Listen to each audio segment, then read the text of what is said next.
it's so true what you say, like how the problem isn't so much about, whether you succeed or fail, it's about how much the people you know in many ways.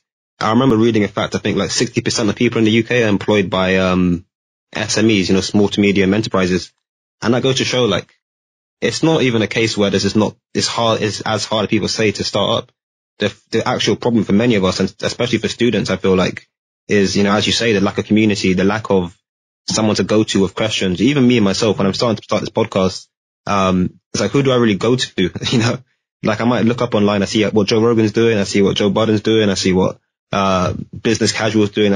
You try and build up a knowledge pool on your own, but it's always been challenging, I suppose, to to see other people in that space, and like this chat we're having now, it's the first time we've ever properly spoken, and it's like we're doing so much similar stuff, but how's it taken so long to cross paths in a space where there's not actually that many of us?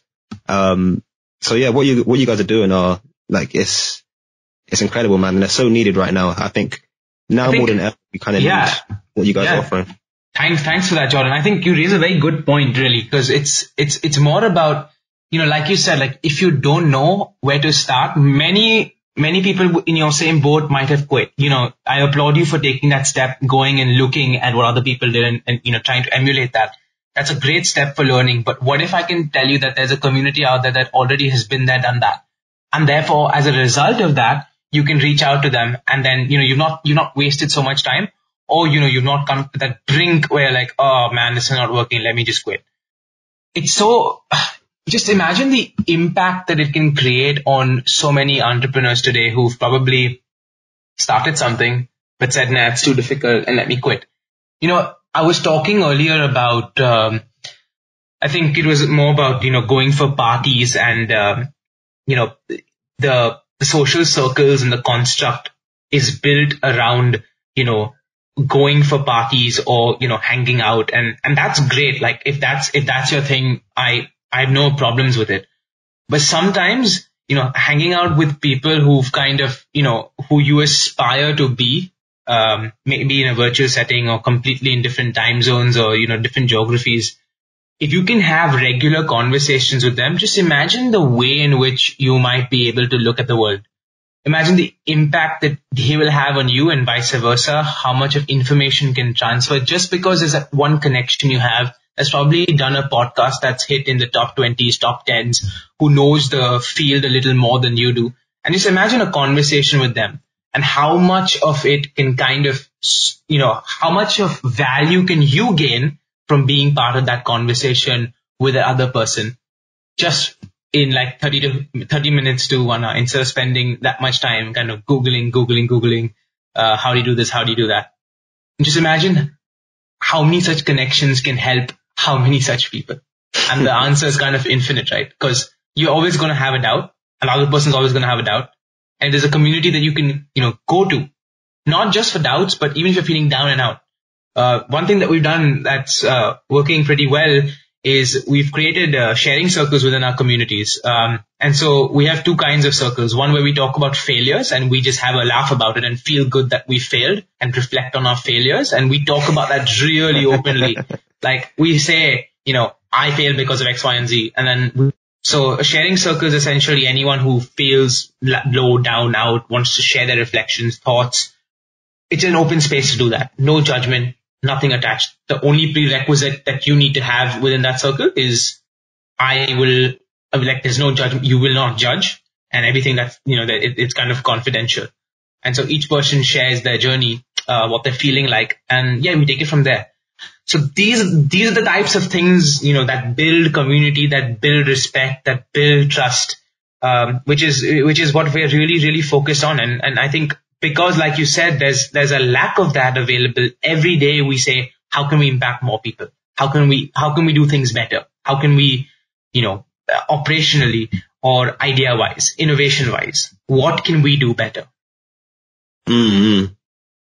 Yeah, for sure, man. I mean, that's the only way to do it, really, because you often realize, and especially you talked about how you're passionate about tech as well. Like a lot of these things evolve so quickly, and I think communities are another thing that evolves quickly. Always getting more people, the people that are already there in that space, their needs and wants kind of change over time. So always making sure you're on top of it and you're never stagnating where you were I think it's a crucial part of like any space, to be fair. But yeah, I think slightly segueing off of, well, to be fair, before I segue off this topic, I want to ask one question that's, because we talk a lot about students, and how it's important to be, to build a community in our spaces. So why have you called it the human entrepreneur? I feel like that's a very big space to. Yeah. It's a good question. And I talk about students, but I don't necessarily mean student entrepreneurs. I say young and early stage entrepreneurs. So anyone below the age of 30.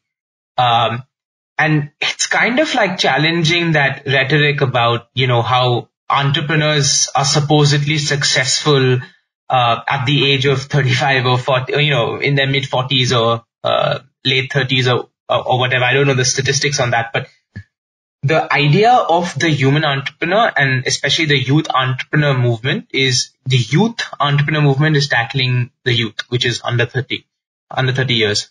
And the human entrepreneur as a podcast the target is young audience, but it doesn't restrict you if you're, say, above 35 to listen to the podcast, or for that matter, get engaged with our platform. Because essentially what we want to do is so the way we see it is we want to impact the way in which we see entrepreneurship. So everybody thinks of, when I say who's an entrepreneur, the first thing that you probably might have thought of is Elon Musk or Mark Zuckerberg or Jeff Bezos. Yeah, and you're seeing these people on a pedestal. The problem with that is you don't really see the human side of them. You kind of see them as these untouchable gods of the tech industry or these business tycoons. The reality is they all face a lot of the similar problems that we're all going through as young, early stage entrepreneurs. There's a lot of self-doubt. There's a lot of anxiety, worry. And quite honestly, the more I speak to successful people, especially in entrepreneurship, man, everybody is winging it. I don't know anyone who's not winging it right now in entrepreneurship, even though they're successful, because by the very nature of entrepreneurship is you're trying to do something new. It's not been done before, or you're trying to improve something that's been done before. It's basically trying to create something new. So there's no other way to do it than to fail your way to do it. Like, it's just not possible you can succeed at the very first time, and that's great. But the chances of that happening are very low because you're fundamentally trying to do something that no one probably else has done before. And if it's going to be successful, you're going to probably have to figure it out using trial and error, right? So these are the kinds of, when you think about it, like, no one sees this, no one wants to mention it. The media kind of is partly to be scrutinized here, because I don't think the media talks enough about failures of entrepreneurs. And the human entrepreneur tries to, humanize the entrepreneur and see them for who they are, which are human beings who've done extraordinary work and are impacting the lives of thousands of people. But at the end of the day, they're still human beings.